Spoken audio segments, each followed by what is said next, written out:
Getting close? Yeah. Getting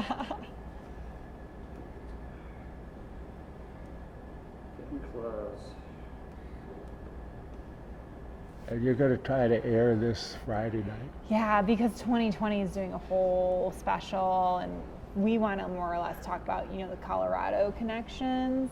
And does Channel 7 have an internet feed? Oh yeah, well it streams, and then it'll also be posted online after.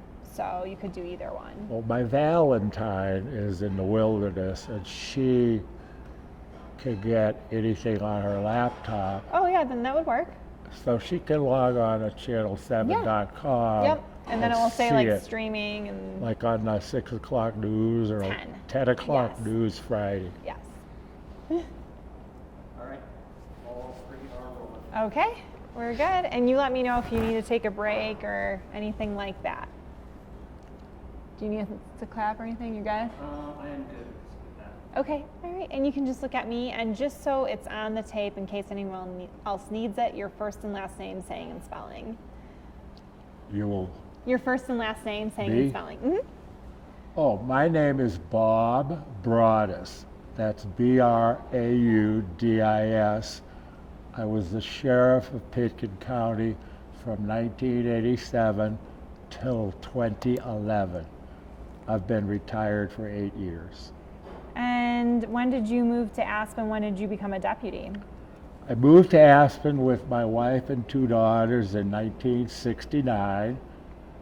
And in the winter of 76, 77, Christmas here came and went without one flake of snow. At that time in history, the ski company did not have snowmakers. So I and all my friends that worked in the tourist and ski industry were starving. They were getting unemployment checks, but you could hardly get them a hamburger here. So I applied to be a deputy sheriff in 1976, and I started on March 3rd of 77, a pure baby deputy, rookie. You didn't go to the police academy in those days until you'd been on the road for a year. So it was on-the-job training, which was ridiculous. Shooting, driving fast, saving lives with no training. So 3 months after I started as a road deputy, we rotated through jail duty. And my boss asked me to take Theodore Bundy up to the court for a hearing early upon his arrival here from Utah. And I knew he was an escape risk. I read his psychological reports. I held him by the bicep climbing 3 flights of stairs, and then I took him aside. And I said, Theodore, the judge doesn't allow sidearms in his courtroom. The courthouse was built in 1890. It's not secure. Ergo, therefore, in Latin, if you get more than 3 feet away from me, I'm going to rip your head off. And I think I got his attention. So I was often escorting him from the jail to court, and then after he escaped from the courtroom and was incarcerated in Glenwood Springs, I often had to go there, pick him up, bring him up here for a court appearance, then take him back. So I spent way more time with Theodore Bundy than I ever thought I would. And you had only been on the job a couple months? 3 months when I had worked an all-night shift. It's called the graveyard shift. I went home after working out, playing racquetball, and I got to sleep about 9 in the morning. Somewhere after 10, my phone rang. It was the office. They said, Bob, get your gun, get into the office. Bundy jumped out of the courtroom window. So that started a week-long manhunt. And I want to go back to when you got that first call saying that they wanted you to escort him. Did you even know who he was or anything about him? I had done my research. We didn't have any more than one homicide case here. But the rumors, the investigators, when they were networking, thought at that time he might be a serial killer. So I started looking at that end of the spectrum. If he has the incentive to escape, he will. And there was no way I was going to shoot him dead in a courtroom, even if the judge had allowed me to bring a pistol in there. I just never would have let him get into the law library, which is on the back of the courtroom, next to the windows. I would have been with him, between him and the window. The two guys that were guarding him that day, really, it was a lapse of poise. They should have been on him. So that led us into roadblocks all over the county. I was put in a helicopter with a high-powered rifle and told by the undersheriff, Ben Myers, Bob, all we want is your story. And I said, what do you mean? He said, if you get Bundy in your crosshairs, kill him. And you tell us your story. Okay, I didn't like the thought of that, but we knew that Bundy was armed. The first night he was an escapee, he broke into a cabin here. The next day we dusted it for fingerprints. He'd been there, and the owner told us a rifle was missing. So we knew now that Bundy was armed. So was I. But I was never in Vietnam. I wasn't a combat kind of guy. I checked all of the high country passes. There were no footprints, no evidence that he had tracked over the normal routes. But we kept the roadblocks up. We checked every car in case he was holding the driver hostage. I bugged the sheriff after 6 nights, 24/7. I think we ought to call off the roadblocks. He insisted we keep them up. On the last night that Bundy was free, 2 deputies were patrolling. Bundy was in a stolen car. He had made a big loop over a week and wound up back here. He was light 20 pounds. He had a scruffy 1-week beard, scratches and gnarly gashes from running through the briars and the brambles, but he was disoriented. And he made a huge circle. He stole a car, was heading over Independence Pass in June. There was a sign, Independence Pass closed, rock slide. He did a U-turn. 2 deputies thought he was a drunk driver. They pulled him over and realized after a short period of time, holy crap, it's Bundy. So we got him back. Wow. Could have a sip. Okay, go ahead.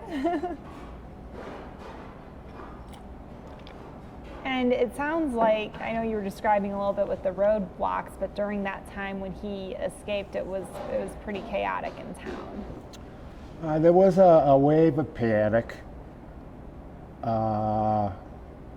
There was a drugstore here, Crossroads Drugs and Guns. The police chief, a day or 2 after Bundy's escape, suspended transactions and handguns.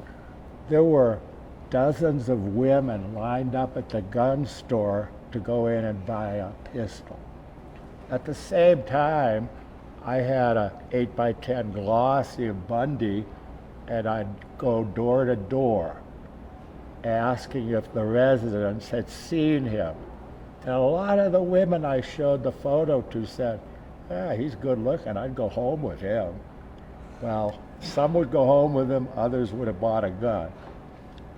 Just by luck and happenstance did we recapture him.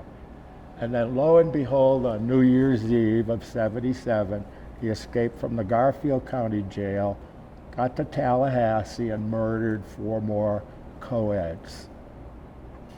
And after a long period on death row, they strapped him in the electric chair. I was in Florida on vacation, and I pulled up behind a car at a red light. Florida had just passed a mandatory seatbelt law. And this bumper sticker said, "I'll buckle up when Bundy buckles up." They were, of course, in favor of capital punishment. And a bunch of investigators who had worked several murder cases went to Florida. He gave them time to interview him, but he wouldn't confess to one crime. Yeah. So he took all of his victims in the secrets to the grave. And it sounds like you spent a lot of time in the car with him. What was that like? I tried to make the most of it by learning more about him. If I came back in another life, I'd like to be a journalist. And I have friends that are journalists. Most of them say this one thing: "Bob, I never learned a thing while I was talking." So I did a lot of listening with Bundy. And some of his requests were totally arcane. He wanted me to go to the library and get him a copy of Harry Houdini's biography. Harry Houdini was an escape artist in the 30s. He wanted me to get him topographic maps of this area. I said, "You know, I'm a First Amendment freak. You have the right to the press, but no way am I going to give you Houdini's life story to take to your cell and maps on how to get out of here." And I think he giggled. He knew, he tried, and I said, "No way." And when you were listening, was there anything about, I mean, were those conversations just normal everyday conversations, or what would he say? We never talked about any of his criminal allegations. I tried. He wouldn't talk about anything else. I mentioned, "It sounds like you are famous for putting a fake sling on your arm and asking some girl to help you load your kayak or your surfboard or your water skis on your car, and they're never seen again."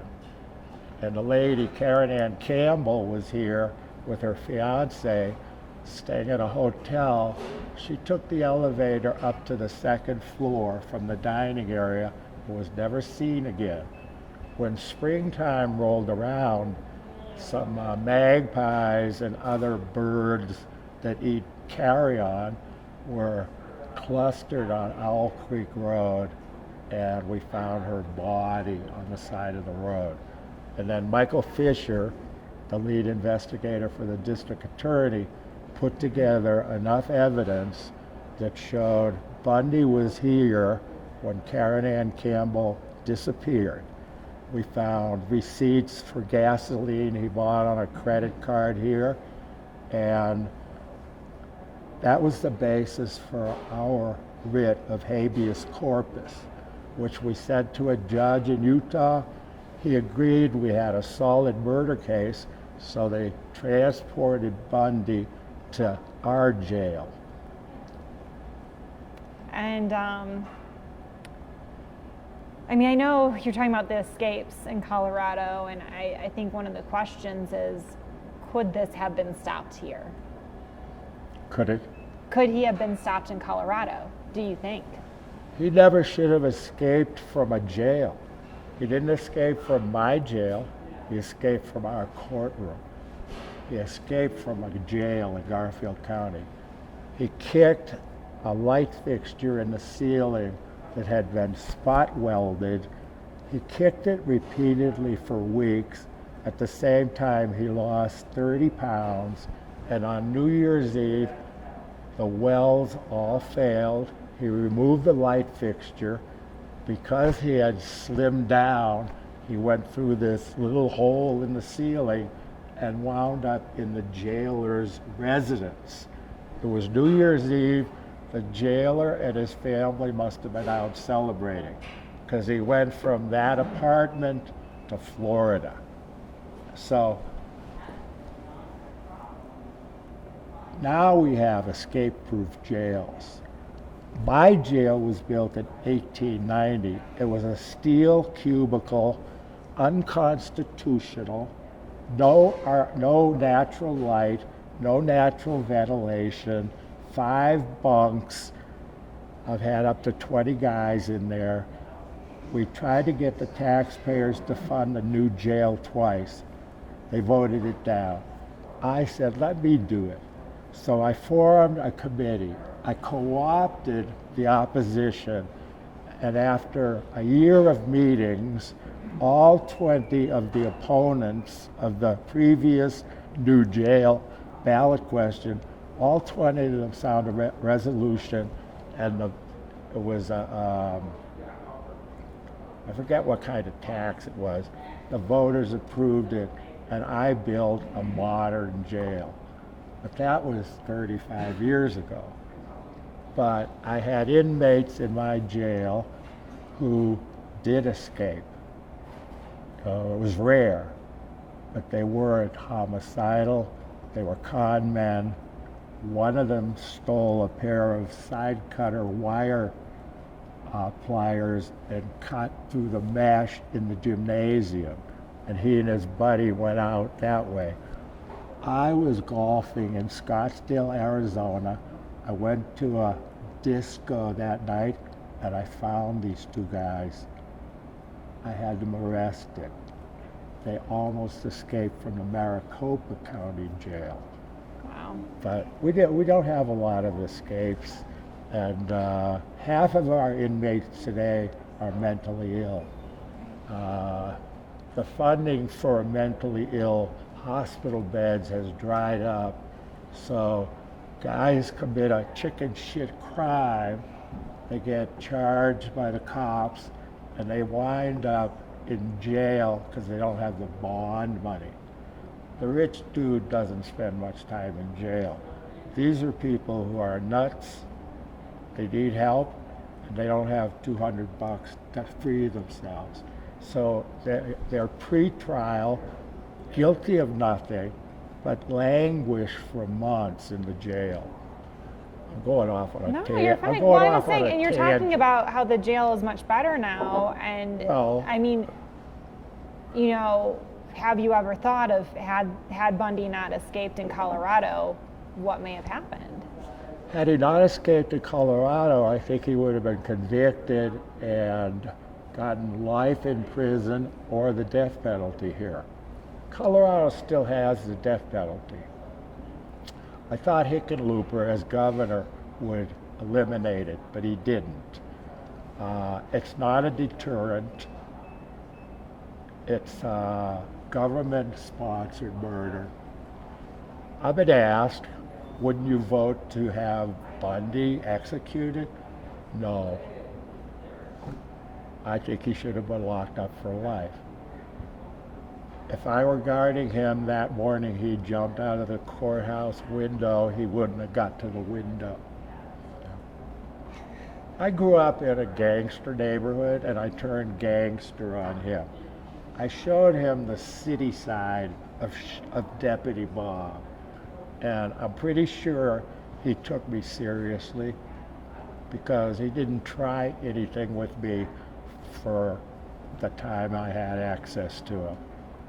After we put him in the Garfield County Jail, as I told you, I had to go down early in the morning, often, pick him up to get him up to the Pitkin County courtroom by 8:30 or 9 a.m., and then after a day of hearings or whatever, take him back to the Garfield County Jail. I won't say we were ever friends, but we did have a dialogue on topics that had nothing to do with crime. Mm-hmm. And he was a very shrewd con man. And I think he was in law school when he got arrested for kidnapping. Yeah.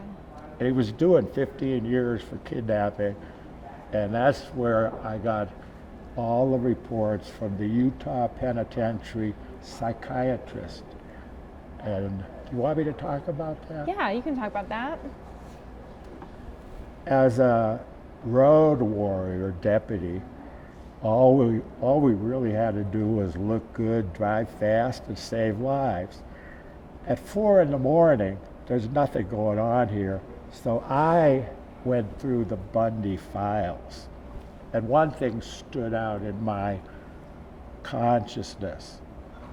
The shrinks in Utah wrote up a report saying that Ted Bundy was caught masturbating by his mother and punished by her when he was 11 or 12. Most of his alleged victims were brunettes with their hair parted in the middle, identical to his mother's hairstyle. So some of these shrinks speculated that that might have been his first step down the serial killer sidewalk. I have no idea. It's speculation, but I did look at a lot of photos of missing women who could have been his victims, and they were all brunettes with middle parts. Anything else in those files, looking through them? I read a lot of other stuff. It was largely boilerplate stuff that they would write up about every inmate. Right. There was nothing earth-shaking or new to me other than that speculative assumption I made about his victims. And when he did escape in Garfield County and you got word of it, what was your reaction? I was very disappointed. Especially to know that he went on to kill more women. Even before that, yes. After the co-eds were identified as his victims, we all got more deeply depressed. But he should not have been allowed to escape from a jail. You know, he wouldn't have escaped from my old jail. He might have escaped from my new jail, but he was long gone by then. The reaction in Aspen when he escaped from the Garfield County Jail was somewhat tempered by the fact that it wasn't our fault. You know, we took a lot of criticism, the whole department, for letting him jump out the window. As I said, the two guys guarding him in that photo were terminated shortly after that. And it was during a sea change in the makeup of the sheriff's office. We were going from old school redneck, dumb sheriff to a progressive intellectual who attended the Naval Academy, Notre Dame, Duke. He had a master's in theology, and he was a city cop who, if Hunter Thompson had been elected sheriff, he was going to make Dick Keenest his undersheriff. Under Colorado law, you have to have a chief deputy if you're the sheriff. Hunter Thompson identified Dick Keenest as his sheriff had he been successful. Well, Dick Keenest was a great guy, and he ran for sheriff in the off year of '86 and got elected. I knew that I was radical, progressive compared to most people. I was a rebel. He sent me to Vail for a polygraph test. On my way to Vail, I smoked a joint. I get to the guy's office in Vail, Jack Cannon. He hooks me up to the polygraph machine. He says, "You use drugs?" I said, "Yes." He said, "When's the last time you used drugs?" I said, "About an hour ago in Glenwood Canyon." He said, "Thanks for being honest. I'll adjust the sensitivity on the machine." Then he went through all the questions. When I got back to Aspen, the sheriff asked me to come and see him. I thought I blew this opportunity. I went to see the new sheriff, He said, hey, my polygraph guy said he's never met anyone so honest as you. There was no deception in your polygraph. I'm offering you a job. And I said, wow, I thought you were going to can me for smoking weed on the way over. He said, well, let's talk about that. That's funny. I said, I will not embarrass you. That's funny. All of the newcomers in the 60s smoked dope. Yeah. It was a part of our ski bum culture. Yeah. You know? And then in the 70s and 80s, cocaine replaced marijuana. Yeah. It went from green hippies and smugglers to cocaine gun freaks with hundreds of thousands of dollars taped to their bodies and violence. Wow. So we went from grass to cocaine about the same time Bundy was here. Sounds like a wild time. It was a wild period for Aspen, Yeah. but we still had a very low violent crime rate. And I was going to ask you, did you have a chance yourself to watch the Netflix? Did you watch some of it? No? I didn't watch any of it, but friends of mine have been taking screenshots of me off of Netflix and emailing them to me. Seeing myself on roadblocks in 1977 brings back laughter, you know. We didn't know what we were doing, but we checked every car, we knocked on every door, Yeah. you know. What do you think that this case is getting so much attention, more than 40 years later? I was surprised that it got so much attention. I don't know why. The series was bought by Netflix. Do you plan on watching it? I don't plan on watching it, but I probably will. Why haven't you yet even? Because is it like you lived it, so it's probably like, do you even want to see it again or what? I lived it, and the time that I devoted to the manhunt and the helicopter hunt and the big game rifle and the recapture, that fills my consciousness. I really have no need to see what Netflix does with it, but I still have curiosity.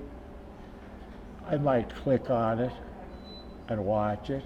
My friends are all watching it. But you're surprised it got this much attention.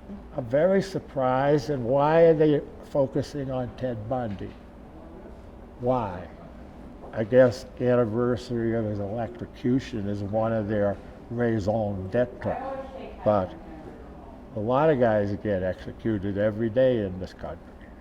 What would you, I know you haven't watched it, but to you, what are the things that you want people to know who are watching our story about this case, and maybe more so about the victims in this case? I want them to understand that he jumped out of a second floor window in a 100-year-old building that had no bars or barriers between freedom and the inside of the courtroom. I want people to know that it was negligence on the part of the two deputies assigned to him. The whole department, as I said, got smeared by the critics, but 85% of the new department would never have allowed that. And the fact that he escaped by breaking spot welds in the Garfield County Jail, which was much newer and more well-built than our old jail, surprised the hell out of us. And then when they pinned him through dental impressions on the co-eds in Tallahassee, we knew that he went from Glenwood Springs to Florida. And I think some of my peers and colleagues felt guilt for even giving him the chance to jump out of our window, but that all ended in my head when we recaptured him. Yeah. You know, the manhunt's over. He's now in a better jail. I wish they had better wells on their light fixtures. Absolutely. And I mean, it seems like in a lot of this, it seems like in a lot of this too, you know, so much of the attention has been on him and maybe not as much on some of these young women. Yeah, the victims have never been tied to Ted Bundy judicially. Every victim is a speculative assumption. They disappeared and Bundy was somewhere near. That's not enough probable cause, Mm-hmm. The fact that he was in the area when some victim disappeared was not enough probable cause to get an arrest warrant. So some of the detectives that work these cases all over the Northwest and Colorado got together occasionally and compared notes, and they realized that Bundy was a very clever seducer of victims. He would lure them into helping him, and all of us, male and female, have a maternal and a paternal side to us. If someone in a sling asks me for help, I'm going to help him, you know. But he wasn't asking 6'6" thugs from South Boston for help. He was asking brunettes with their hair parted in the middle. And I know some of the probable cause can't, you know, tie him to the victim, so to speak, but do you think some of these women's, you know, stories or maybe memories are being lost in all of the attention on him and how, you know, crazy he was? I think the lapse of time has probably put a big chill on working on the victims and establishing their cause of death. There are so many hot cases, new cases. All of these are old cases. So I would assume, without any direct knowledge, that the victims and their families would love to see closure as to who killed their daughter or their sister, but I don't think you're going to see an awful lot of case closed. And to your point, we don't know how some of these women died. We also, some of them still have not been found. Yeah, and they know how some of them died. And if you put it all into a salad bowl and mix it up, you'd probably see Bundy was in Oregon when she disappeared. Bundy was in Utah. Do you feel for these families, though? I always feel for the victims and the relatives. Part of my job used to be notifying the next of kin of people who died here. Usually it was through wilderness experiences, avalanches, mountain climbing, fall 1,000 feet. Most of my notifications to the next of kin of deceased people was clean, no crime, you know. We've had so few homicides here, it's almost like Wonderland. In 95 and 96, I had to file an annual report every year with the FBI of all crimes. In 95 and 96, I did not have one felony assault in Pitkin County. Had misdemeanor assaults, usually domestic violence, some brutal chump slapping his girl or his wife. And as I said, that reformed. So when, you know, Karen Campbell went missing, I mean, how unheard of was that in a town like this? It was almost unheard of. We had people go missing here, but they were usually runaways and they would turn up. When she disappeared, we didn't know where to look. Snowmass is, 10 minutes, or at least 10 minutes from Aspen. But I think we looked everywhere between Aspen and Snowmass, but she was buried in a big snowdrift. And not until the spring melt and the magpies and crows started pecking at Karen Ann Campbell's flesh did we find her body. And as I told you earlier, Fisher, the detective, had evidence that Ted Bundy was here the day she disappeared. He had bought gasoline on a credit card here. So we had him here, we had him, the timing was right, and we had a good case. And I know one of the other things you said too, switching gears a little bit, is that in your encounters with him, you didn't feel like he was a threat to men. I didn't think he was a threat to me or any male. Okay. I guess, what else do you want people to know maybe about the Colorado connection, or maybe what may have been overlooked in all the buzz that this is currently receiving? I think the most important lesson learned is that when you're charged with certain responsibilities, like security, you don't suffer any lapses of poise.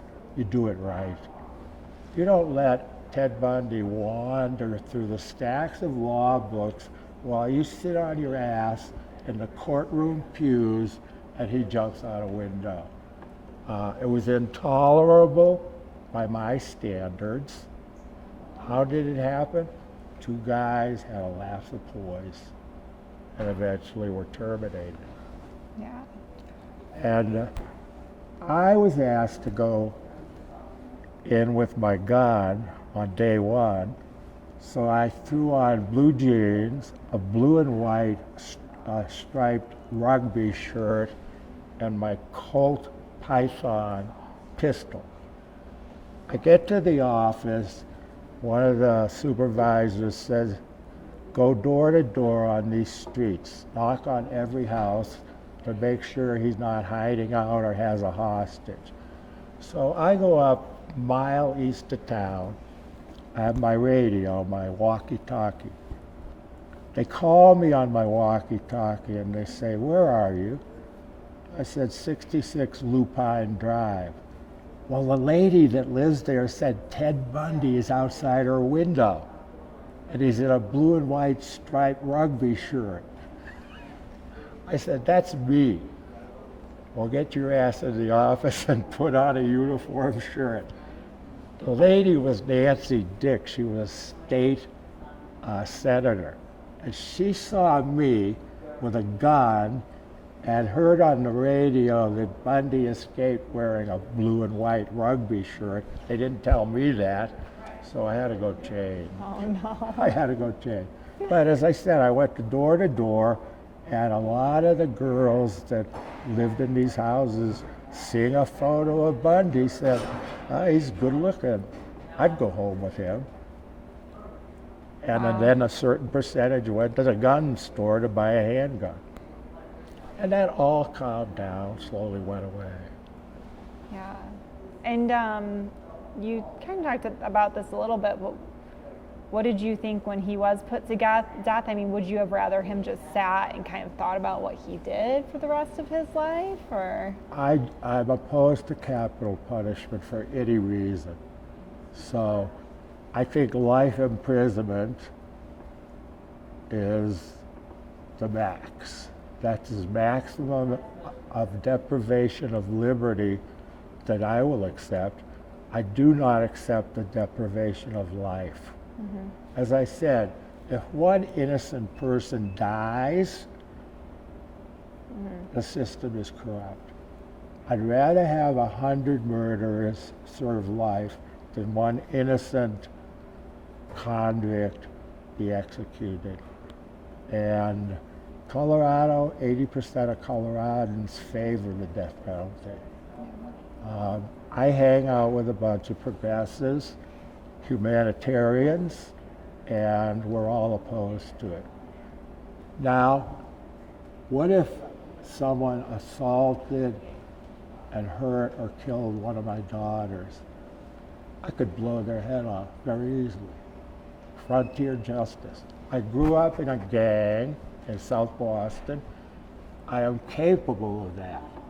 I've never had to do it, but if someone messed with someone I loved, I'm capable of capital punishment. but it's not state sanctioned. It's Yeah. not state murder. Yeah. Okay. So we could talk about this forever. I'm trying to think what else. I guess just, I just want to make this clear. So when he escaped from the library, you were not working at the time, but they called you? I was asleep. I had worked all night. I was asleep. They called everyone. They knew that I was working all night. They knew that I was probably asleep, but they wanted everyone in. But when I was sheriff and President Clinton decided to visit here, the Secret Service asked me for 200 cops to help them. They offered me zero money. I called the White House, zero money. I called the Democratic National Committee, zero money. I spent a fortune housing 200 deputies from every county under our mutual aid agreement to come here. When Clinton came back, I said, you're getting Clinton light. You guys wouldn't help us out. It came out of my budget. So things were changing in Aspen. And now, today, it is definitely a billionaire's paradise. I could do a hit piece on the Aspen that I used to love so much. In '69, my guy for mayor, candidate for mayor, Joe Edwards, had a political poster done that said, Aspen, save it or sell it. That was 50 years ago. I'll tell you what, most of it's been sold. Yeah, it's changed a lot, huh? Yeah. There still is a cadre of young, rebel, well-educated kids here that I'm hanging with. They are making this documentary with me. Mm-hmm. We've published a couple of books. We opened 3 art galleries. And there's hope for the future here. Okay. Anything else that you want people to know who are watching this story, just about Bundy and the case and Aspen or the victims or anything? Any other final thoughts? No, I have a hope that this wave of attention to Ted Bundy fizzles out shortly, and that the media finds new psychopaths to do series on. Okay, fair enough. Do you have a question? I'm curious what Ted Bundy was like in his cell. Like, if he's in his cell, what was he like? Was he reading books? Was he sleeping a lot? What was he like? What did you see? What were his patterns? Our cells, I had 5 cells in a steel cubicle. When you open one door, it was steel on steel. Then there were 5 steel doors going to 5 bunks. Depending on who else was in the jail, Bundy often slept on the floor. I had up to 20 people sleeping on the floor. That's one of the reasons I fought to get the general property tax increase to build a jail. But Bundy was, I would say, solitary and reclusive while he was in our jail. I don't know what he was like in the Garfield County Jail. I have read that his cellmate in Garfield County reported to the Garfield County authorities that he'd been kicking, he slept on the top bunk, he'd been kicking this light fixture for weeks, weakening the welds. The cellmate had reported that, yet they didn't come in and re-weld it or anything. So I guess the message is, when you're dealing with a smart psychopath, be fully prepared. It's a good message. Don't be the sucker that gets conned. And I was young, strong, and intimidating. That message I got to Ted Bundy. All right. James is going to get just a couple of shots of us chatting. And so, gosh, you must have been, how old were you?